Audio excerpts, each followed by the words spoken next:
바른번역 고전명작 7화 진주 마지막 편입니다. 라파즈 사람들은 모두 그 가족이 돌아오던 때를 기억한다. 그 모습을 본 이들은 노인이 되었지만 아버지와 할아버지에게서 전해 들은 사람들도 모두 그때를 기억한다. 그것은 모두에게 하나의 사건이었다. 아이들이 숨 넘어가는 소리로 키노와 후아나가 돌아왔다는 소식을 떠들고 다닌 것은 화창한 오후 늦게였다. 모두가 그들을 보기 위해 서둘러 나왔다. 해는 서쪽 산으로 지고 있었고 땅의 그림자는 길어졌다. 그 풍경으로 인해 그들을 본 사람들에게 아마도 깊은 인상을 남겼을 것이다. 두 사람은 바퀴 자국이 패인 시골길을 따라 도시로 왔는데 옆으로 나란히 걷지 않고 평소처럼 키노가 앞에서 걷고 후아나는 뒤를 따라 걸었다. 태양이 그들 뒤에 있어 그들의 긴 그림자가 앞장서고 있었는데 마치 암흑의 탑 두 개를 달고 오는 것처럼 보였다. 키노는 소총을 팔에 끼고 후아나는 쇼를 자루처럼 어깨에 메고 있었다. 그 안에는 작고 늘어진 무거운 뭔가가 들어있었다. 숄에는 피가 말라 굳어 있었고 숄 안의 뭔가는 그녀가 걸을 때마다 조금씩 흔들렸다. 그녀의 얼굴은 피곤하고 또 피곤을 이겨내느라 긴장해서 거칠어지고 주름져 가죽 같았다. 그녀의 큰 눈동자는 자신의 내면을 들여다보는 듯했다. 그녀는 마치 이 세상 사람이 아닌 것처럼 멀리 떨어져 있는 느낌이었다. 키노의 입술은 가늘었고 턱은 굳게 다물어져 있었으며 사람들은 그가 두려움을 이끌고 왔으며 마치 몰아치는 폭풍처럼 위험해 보인다고 수군댔다. 사람들은 두 사람이 인간의 경험을 초월한 일을 겪었고 고통으로 인해 다른 사람이 된 것 같으며 신비한 마술의 보호를 받았다고 말한다. 그들을 보기 위해 달려왔던 사람들은 말도 걸지 못하고 뒷걸음치며 그들이 지나가게 해줄 수밖에 없었다. 키노와 후아나는 마치 도시가 그 자리에 없는 것 마냥 그곳을 가로질렀다. 그들의 눈동자는 오른쪽도 왼쪽도 위도 아래도 보지 않고 오직 앞으로만 향했다. 그들의 다리는 잘 만들어진 나무 인형처럼 기계적으로 움직였고 마치 검은 두려움의 기둥을 나르고 있는 듯 했다.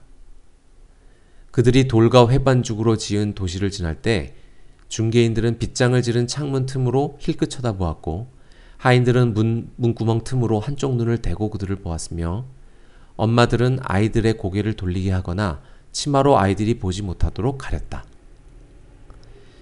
키노와 후아나는 돌과 회반죽으로 지은 도시를 나란히 지나 초막집이 있는 곳으로 내려갔고 이웃들은 물러서서 비켜주었다.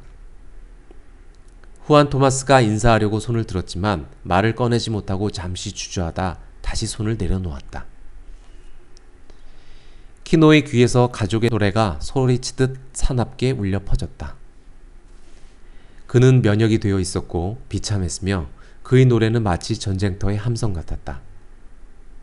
그들은 불타 흔적만 남은 집터를 쳐다보지도 않고 터벅터벅 지나쳤다. 그들은 해변의 수풀을 헤치고 물이 있는 해안으로 향했다. 그들은 망가진 키노의 카누가 있는 쪽도 쳐다보지 않았다. 물가에 다다르자 그들은 멈춰서 멕시코만 너머를 바라보았다. 키노는 소총을 내려놓고 옷 속을 헤집어 최고의 진주를 꺼내들었다. 그는 진주의 표면을 들여다보았다. 진주는 잿빛 종양 같았다. 진주의 악의 얼굴이 나타나 그의 눈에 비쳤고 불빛이 타오르는 게 보였다. 진주의 표면에서 그는 웅덩이에 빠진 남자의 광기 어린 눈을 보았다. 진주의 표면에서 그는 코요티토가 머리 위에 총을 맞고 작은 동굴 속에 누워있는 것을 보았다. 진주는 추악의 악성 종양처럼 자라고 있었다. 키노는 일그러지고 미쳐버린 진주의 노래를 들었다. 키노의 손이 조금 떨렸고 그는 천천히 후아나를 돌아보고 그녀에게 진주를 내밀었다. 그녀는 그의 옆에서 죽은 아기를 아직도 어깨에 메고 서 있었다. 그녀는 그의 손에 들린 진주를 잠시 보고는 키노의 눈을 들여다보더니 조용히 말했다. 아니요, 당신이 해요. 키노는 팔을 뒤로 뺐다가 있는 힘을 다해 진주를 내던졌다. 키노와 후아나는 반짝거리는 석양 아래로 사라지는 진주의 모습을 보았다. 그들은 멀리서 물이 조금 튀는 것을 보았고 오랫동안 그 자리를 바라보며 나란히 서 있었다. 진주는 아름다운 초록빛 물속에 들어가 바닥으로 떨어졌다. 해조류의 가지가 살랑살랑 손짓하며 진주를 불렀다. 진주 표면에 비친 빛은 푸르고 사랑스러웠다. 진주는 고사리처럼 생긴 해초들 사이 모래바닥에 내려앉았다. 위에서 보면 물의 표면은 초록색 거울처럼 보였다. 진주는 바다 밑바닥에 놓였다.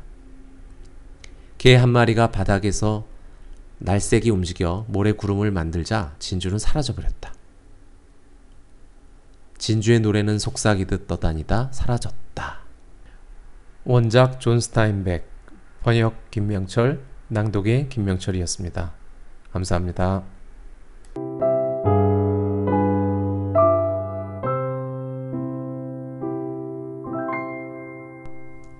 안녕하세요. 바른번역 고전명작을 진행하는 김명철입니다. 오늘은 진주에 대한 작품 해설 그리고 감상을 여러분과 함께 나눠보는 시간을 갖도록 하겠습니다. 이 작품의 지은이는 작가는 존 스타인백이죠. 지난 작품 감상 때 말씀드렸던 스코피츠 제랄드가 소위 1920년대 미국의 로스트 제네레이션 시대 작가라고 하면 존 스타인백은 그 뒤를 잇는 1930년대 사회주의 리얼리즘을 대표하는 미국 작가라고 할 수 있습니다. 그는 가정이 어려워서 고등학교 시절부터 농장 일을 했고 고학으로 스탠퍼드 영문학과에 진학했던 사람입니다. 그런데 학자금이 부족해서 결국 중퇴를 하고 신문기자로 취직을 했죠. 그런데 사실 보도보다는 주관적으로 기사를 쓴다고 신문사에서 해고되었습니다. 그래서 아마도 이분이 여러 가지 할 이야기가 많았나 보죠. 그래서 아마 좀 너무 기사가 주관적으로 흐른다라고 해서 해고가 된 것 같습니다. 그래서 갖가지 막노동으로 생계를 이었던 분입니다. 그런데 이제 그런 바탕으로 아마 이 분이 쓰신 소설에도 많은 자양분이 되었던 것 같습니다. 대표적으로는 퓰리처상을 받은 유명한 분노의 포도라는 작품이 있죠. 그래서 분노의 포도라는 작품이 어떤가를 간단히 살펴보면 이 진주라는 작품의 을 감상하는 데도 도움이 될 것 같습니다. 분노의 포도는 1920년대에 아마 대공황 속에서 가장 어려움에 처해진 서민들의 고단한 생활상 그리고 그런 취약한 계층 사람들이 어떻게 수탈당하는가 하는 모습을 그려낸 작품이라고 할 수 있습니다. 주인공 이름이 톰이죠. 아마도 가장 일반적인 이름이 톰이 아닐까 싶어요. 그래서 가장 일반적인 서민의 모습을 담기 위해서 이름도 톰이 아닌가 저는 그렇게 생각합니다. 아무튼 톰은 이제 소작농인데 그 트랙터가 등장하면서 많은 소작농들이 쫓겨나기 시작하죠. 그래서 생계에 굉장히 어려움을 겪는데 캘리포니아의 커다란 농장들이 농장 일꾼들을 대대적으로 모집한다는 광고를 보고 많은 사람들의 합류해서 그쪽으로 캘리포니아로 대이동을 하게 됩니다.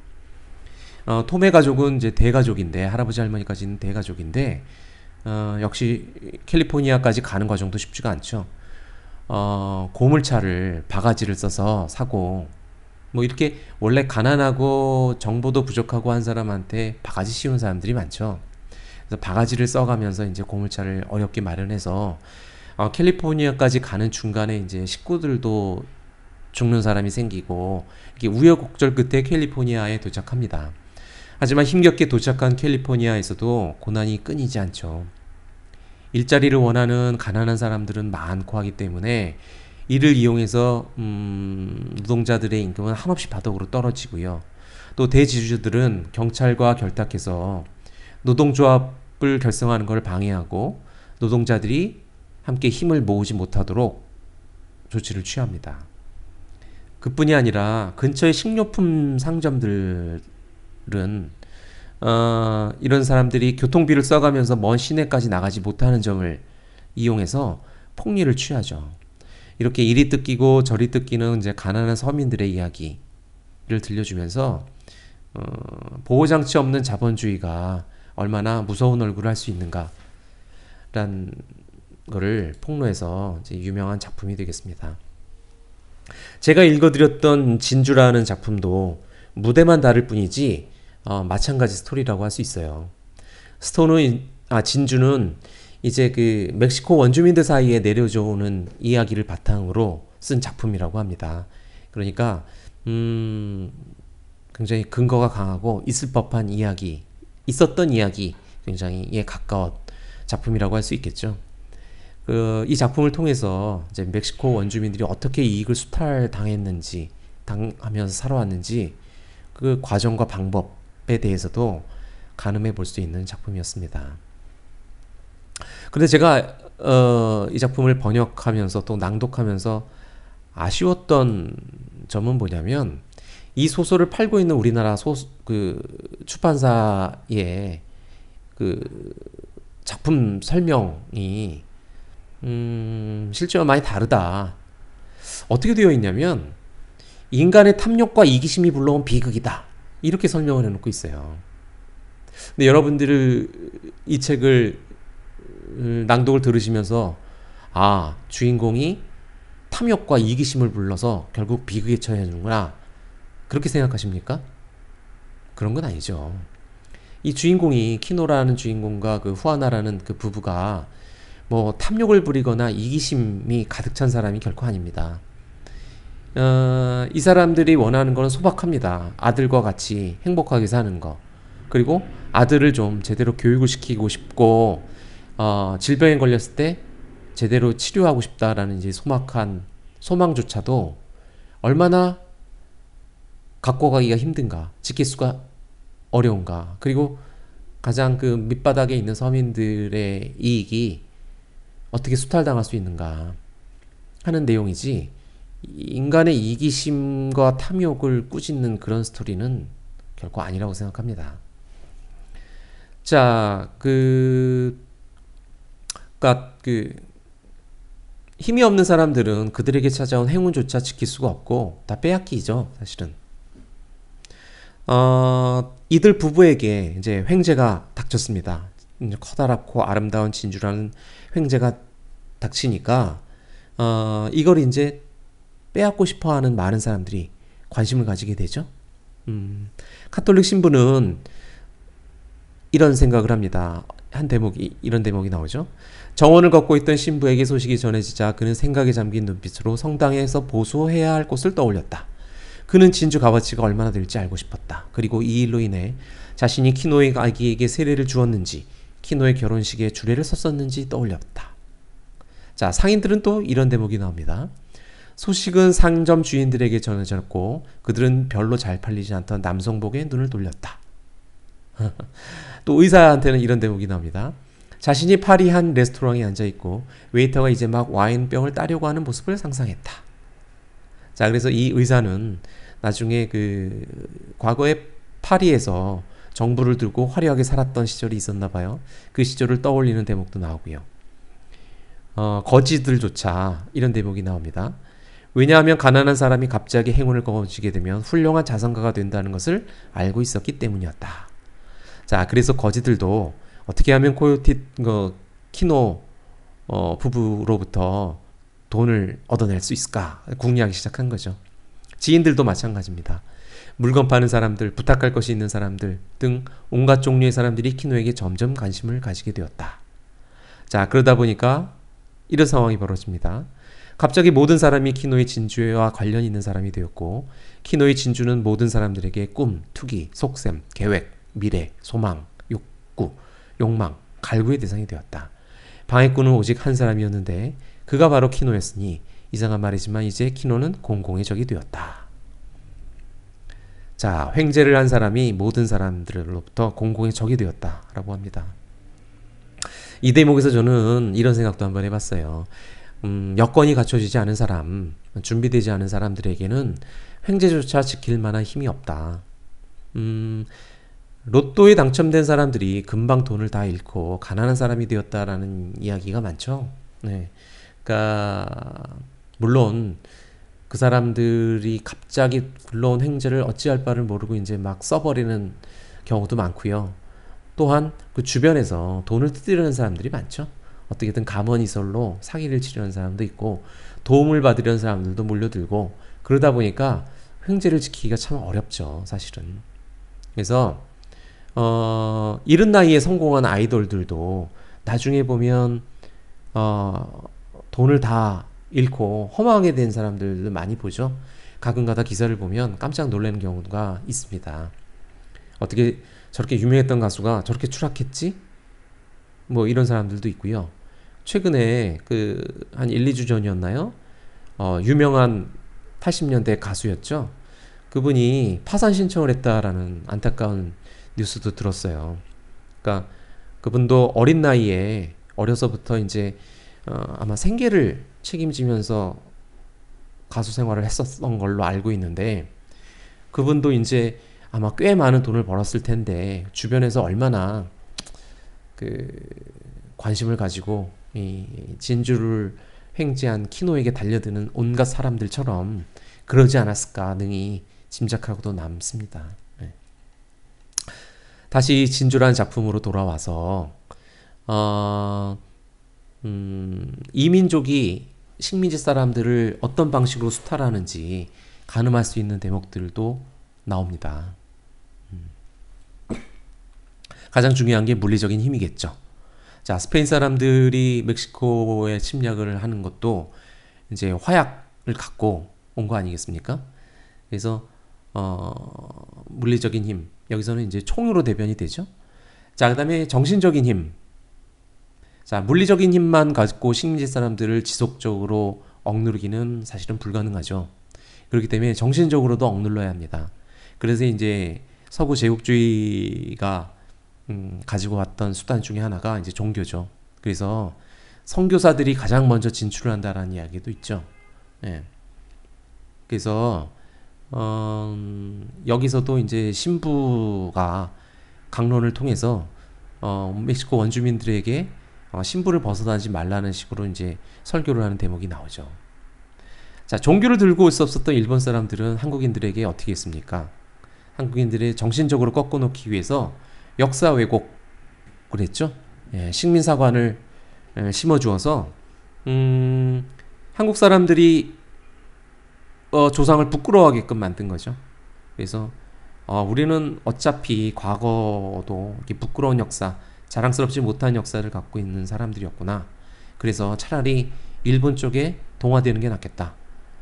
이렇게끔 만드는 거죠. 그래서 많은 지식인들이 나중에 친일로 돌아선 것도 이런 정신적으로 무너졌기 때문이 아닌가 싶습니다. 그리고 또 하나는 뭡니까? 지식을 독점하는 게 중요하죠.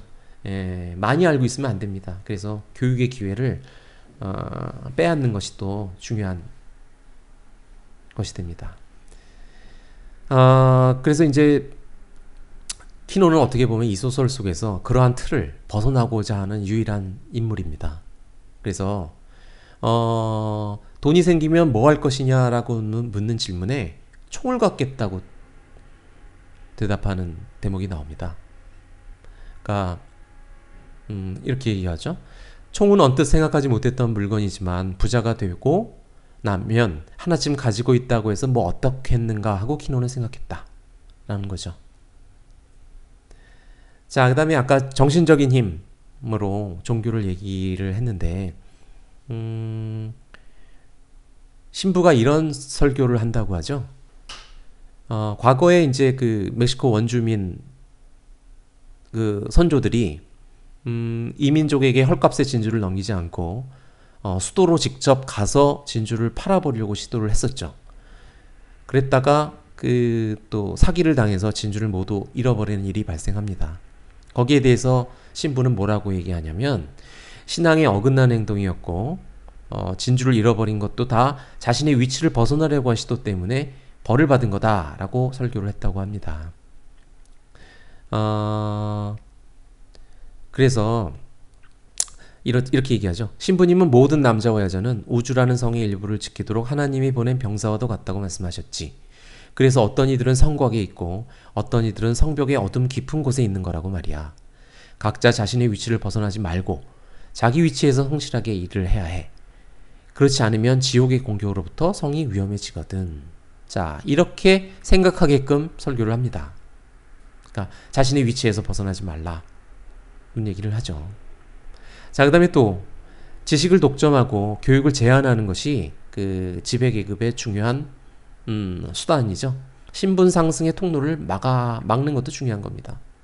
자, 그래서 거기에 대해서 굉장히 답답한 심정을 느끼는 대목이 나오죠.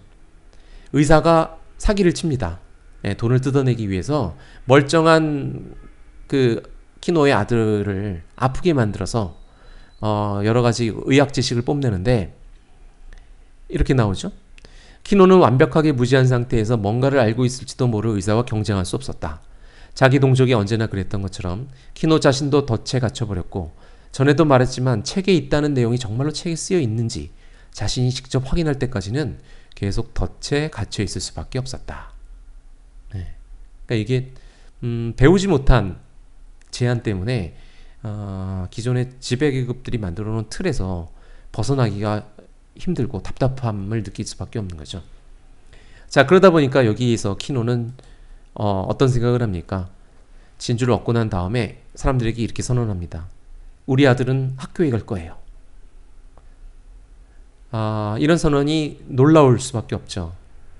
자, 그러니까 그가 말하자 이웃들이 조용해졌다. 후아나는 숨이 탁 막혔다. 그녀는 키노를 보며 눈을 반짝이다가 정말 그런 일이 가능할까라는 생각을 확인이라도 하려는 듯이 안고 있던 코요티토를 내려다 보았다. 네. 그런데 진주를 통해서 자식을 교육시키고 이 틀을 벗어나 보겠다라고 하는 키노의 도전은 굉장히 고독합니다. 수탈당하는 데 익숙해진 사람들의 인식은 그렇지가 못하죠. 그래서 이런 대목 한 대목을 또 한번 읽어볼까요? 400년 전 이 땅의 이방인들이 자신들의 주장과 권위를 공고히 하기 위해 화약을 갖고 처음 나타난 이후로 그들의 아버지, 할아버지, 증조할아버지도 그러했었다. 400년 동안 키노의 종족이 배운 것은 한 가지 방어 방법, 즉 눈을 가늘게 뜨고 입술을 굳게 다물고 후퇴하는 것뿐이었다. 아무것도 이 벽을 허물 수 없었고 키노의 종족은 그 벽 안에서 온전할 수 있었다. 그렇죠? 그러니까 400년 동안 수탈을 당하면서 멕시코 원주민들이 이렇게 익숙해져 가고 있는 거죠. 그러다 보니까 이런 대목이 나오죠. 진주를 갖고 이제 뭘 할 것이냐라는 물음에 이제 키노는 총도 사고 아들도 교육시키겠다라고 얘기를 하는데 이웃 사람들은 각자 집으로 돌아가서 내가 진주가 있다면 뭘 할 것인가에 대해서 이야기를 나누죠. 그런데 좀 어이없는 대목들이 나옵니다. 어떤 사람은 그 진주를 로마에 있는 교황에게 선물하겠다고 말했다. 또 어떤 사람은 1000년 동안 가족의 영혼을 위해 미사를 올릴 돈으로 쓰겠다고 했다. 또 어떤 이는 그 돈을 마을의 가난한 사람들에게 나눠주겠다고 했고, 나머지 사람들도 저마다 온갖 자선, 기부, 구제 등 진주를 팔아 번 돈으로 할 수 있는 온갖 좋은 일을 생각했다. 이 대목을 보면서 사람들이 좋은 일을 생각하고 있구나 이렇게 느껴지는 게 아니라, 저는